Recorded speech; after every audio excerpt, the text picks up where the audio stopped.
Hello, welcome to our daily reflection program, iGod Today.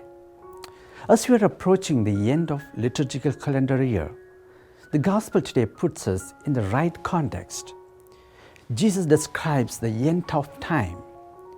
In those days, after that tribulation, the sun will be darkened, and the moon will not give its light, and the stars will be falling from the sky, and the powers of heavens will be shaken. However, we have to remember that these are not signs that God is destroying the world, but signs that He is coming. In the midst of what is fearful comes the Lord to ease our fear. We may be surrounded by terrible circumstances and calamities, but that should not get us down. There will be always difficult moments in our lives. These are not a punishment from God. They are the entry point for His coming into our lives. The important thing is to look beyond, to read the signs of the time, and to believe in His reassuring word. The first reading from the book of Daniel speaks of the end of the world. Again, the purpose is not to speak of the future with fear, but to look at the present differently with the hope. What is happening at present might look terrible. It may appear that we are heading for worse times. Whatever happens, the Lord has not and will not abandon His people. The prophets were reassuring the people who were losing hope that they should not give up. When that time comes, God's people will be spared.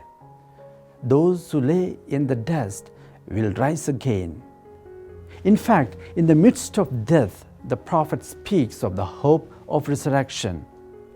No matter how terrible the circumstances that surround us, no matter how hopeless the world situation around us, our God is God of hope and of a new life.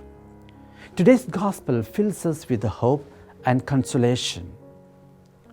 It speaks about the certainty of Christ's coming again in glory at the end of time to make us sharers of His glory.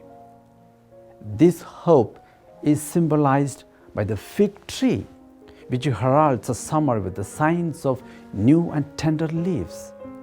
Since no one, not even Jesus, knows the exact day or the hour of the end of time, instead of calculating its exact date, we need to be serious in our Christian commitment in the present time and be faithful in carrying out our responsibilities. Personally, for us, the end of time applies first and foremost to our own death.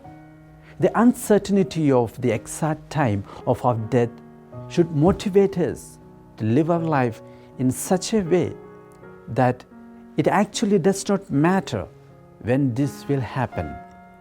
It gives us the great task of making every day ready and fit to meet the Lord face to face.